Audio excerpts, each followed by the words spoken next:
Avec les drôles de dames, hier vous avez vécu sur RMC le dénouement de la Ligue des Nations, l'Espagne et le Portugal qui s'affrontaient en finale. 2-2 après 120 minutes et victoire au tir au but des Portugais. Fred, coup de clim ou pas pour les Espagnols? Parce que franchement, ils étaient quand même favoris. Bien sûr, c'est un demi-échec quand même. Parce que on disait déjà, ça va être la première équipe à gagner de Ligue des Nations de suite. C'est vrai qu'ils sont champions de l'Euro en titre. Après, il y a eu la démonstration contre l'équipe de France avec cette petite inquiétude vers la fin en disant fin de match, c'était compliqué. Ils sont pas passés loin de. Mais là, oui, il y a une petite déception. Après, c'est pas dramatique. Mais il y a quand même beaucoup de critiques sur Luis de la Fuente, sur certains choix. Notamment le choix, on va l'évoquer juste après, le choix de faire entrer Morata à 9 minutes de la fin, en sachant qu'il y aura les tirs au but, et qu'on sait qu'il a beaucoup de problèmes dans les moments importants et dans les buts qu'il faut louper. On peut en parler. On va dire tout de suite. Oui. Voilà, alors Morata qui rate donc le tir au but de l'Espagne, qui voit son tir au but repoussé par Diogo Costa. Il le tire très mal. Menacé de mort, etc. Ouais. C'est toujours lui la tête de turc. Oui, alors, parce que lors de dernier Euro, c'était pareil, quoi. Il se passe des choses avec lui. Alors, rappelle-toi, on a fait, c'était avec toi quand on avait fait un podcast où j'avais choisi, Morata pour moi c'est le joueur surcoté par excellence, mais il ne mérite pas ce qu'il subit depuis des années. Là, sa femme vient d'annoncer qu'ils ont subi des menaces de mort. Il y avait déjà eu des menaces de mort contre elle et les enfants il y a un an. Tout ça parce que tu as loupé un tir au but dans un match quasiment amical. Bon, enfin, avec un petit titre.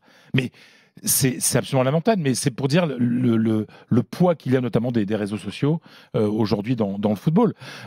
Morata manque parce qu'il n'était pas forcément prêt à rentrer à 9 minutes de... Voilà, c'était pas le moment. Morata qui commence à s'interroger sérieusement, et le sélectionneur le savait avant cette compétition, sur le fait de continuer ou pas avec l'Espagne. Après le match, il a dit que il n'est pas forcément sûr qu'il soit là en septembre au prochain appel, parce qu'il va sûrement prendre sa retraite internationale. Donc c'est quand même con de s'en prendre à un type comme ça, même si on peut regretter le choix du sélectionneur et reconnaître que Morata suscite beaucoup de moqueries en Espagne, parce qu'il a souvent manqué des buts importants et des buts assez faciles à mettre. Donc il y a beaucoup de mèmes, par exemple, sur les réseaux sociaux. Certains... assez drôle, il faut bien le connaître, mais qui sont pas très sympas pour lui. Mais si le seul problème de l'Espagne avait été Morata, tu peux pas juger sur un tir au but manqué, parce que tous les autres, ils ont bien tiré, ils ont bien réussi en plus, quoi. Ouais. Alors, il y a quand même une chose aussi, et ça, je sais que tu voulais en parler notamment. C'est vrai que notamment depuis cette demi-finale, cette phase finale de la Ligue des Nations, tous les regards étaient tournés vers Lamine Yamal. Alors là, en Espagne, il y avait aussi grosse campagne par rapport au Ballon d'Or, etc. La question quand même qu'on se pose, c'est est-ce qu'un gamin de 17 ans, aussi talentueux soit-il, peut être déjà le taulier d'une sélection comme la Roja, comme l'Espagne? Eh ben non. Moi, je pense que non. C'est-à-dire que je ne crois pas qu'il y ait de dépendance de Lamine Yamal dépendance du côté de la sélection, parce qu'il y a des joueurs extraordinaires. Hier, il n'est pas le seul à manquer son match. Nico Williams, c'est pas un très bon match non plus. Enfin, pour parler de gens de même type de joueurs qui déséquilibrent les défenses adverses. Moi, je trouve qu'on est en train de faire porter sur les épaules d'un gamin de 17 ans beaucoup trop de responsabilités au Barça et en sélection. Au Barça, attention, il y a aussi Rafinha qui a comme lui un peu plus de bouteilles, donc il partage un peu ce poids de l'équipe. Du côté de la sélection, on a l'impression que tout doit toujours venir de Lamine Yamal. Il fait un match catastrophique hier soir. C'est des stats pour faire plaisir à Johan Crochet. Il ne réussit que 2 dribbles sur 10 et il perd 12 ballons. Et on le sent à un moment. Après, il a Nuno Mendes qui est MVP de la phase finale de cette Ligue des Nations. Enfin, il fait un match de fou hier. Et tu as Cristiano Ronaldo tu as vu cette image qui vient, on l'a vu beaucoup après sur les réseaux sociaux, chipper la balle à Lamine Yamal en disant tu vois mon petit gars, c'est comme ça aussi qu'on joue. Voilà. Moi, je trouve que ce qui se passe autour de lui n'est pas positif. On a le droit de s'enthousiasmer pour le talent de ce mec, parce qu'il a un talent extraordinaire. Ouais. Est-ce qu'il peut être un jour Ballon d'Or? Oui. Mais là, il y a une campagne en Espagne. Et il n'y a pas aucun pays dans le monde où on aime autant le Ballon d'Or et on aime autant faire la campagne. C'est aujourd'hui de dire celui qui doit gagner, c'est Lamine Yamal. Et le Barça est en train de participer à cette campagne-là aussi. Et je pense que c'est dommage sur un gamin de 17 ans qui est là depuis quoi? En fait, son explosion, ça fait 1 an.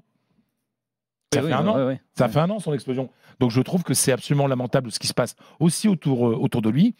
Il faudrait quelqu'un peut-être pour le calmer un petit peu, Je pense qu'un Ancelotti, par exemple, me paraît un entraîneur ou un sélectionneur qui sait gérer les jeunes comme ça et les calmer. Je vois, par exemple, ce qu'il a pu faire avec Arda Güler, par exemple, cette saison, en disant tu vas pas t'enflammer tout de suite, quoi.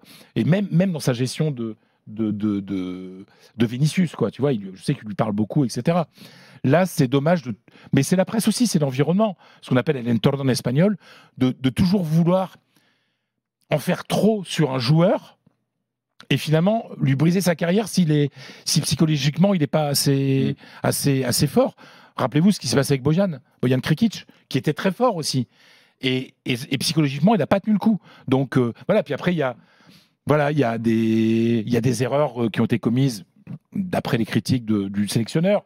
Le fait, par exemple, que Pedri était considéré comme étant un peu trop haut sur le terrain. Ce qu'on appelle media punta, tu vois, un milieu très très très offensif. On préférait le voir construire le jeu d'un peu plus loin. Voilà. Après, il y a pas mal de critiques aussi sur le Normand. Voilà. Alors Huysen a fait un bon match aussi. Il y a des côtés positifs aussi. Bon, Vincent, voilà, Huysen. Vous voyez comment ça se passe en Espagne. Huysen, tout le monde s'en foutait, sauf que là, il est au Real. Ça y est. Ils sont focus sur lui. On va regarder, analyser chaque geste de Huysen, quoi. Je trouve qu'en Espagne, il y a toujours eu cette pression médiatique, etc. Mais je trouve qu'elle est encore plus forte aujourd'hui parce qu'il y a les réseaux sociaux. C'est un topic ce que je raconte, mais là, je le sens vraiment par rapport à ce qui s'est passé avec Lamine Yamal. Donc, laissez tranquille ce gamin. Oui, mais dans la même phrase, Yamal et Bojan. Oui, parce que toi, tu n'as pas connu, Mounir, l'époque de Bojan. Bojan, c'était le 9e meilleur. Alors, il n'avait pas encore atteint ce niveau-là, mais au tout début, c'était Bojan, c'était un phénomène. C'était le nouveau Messi, le voilà. Et Ansu Fati, il n'y a pas si longtemps. Voilà. Donc, je trouve que pour le bien de Yamal, il faut se calmer autour de lui et ne pas lui donner la chance l'occasion aussi de faire des mauvais matchs comme hier. Il a le droit de faire des mauvais matchs. Et là, parce qu'il s'est crucifié, parce qu'il n'a pas fait gagner l'Espagne. Bon,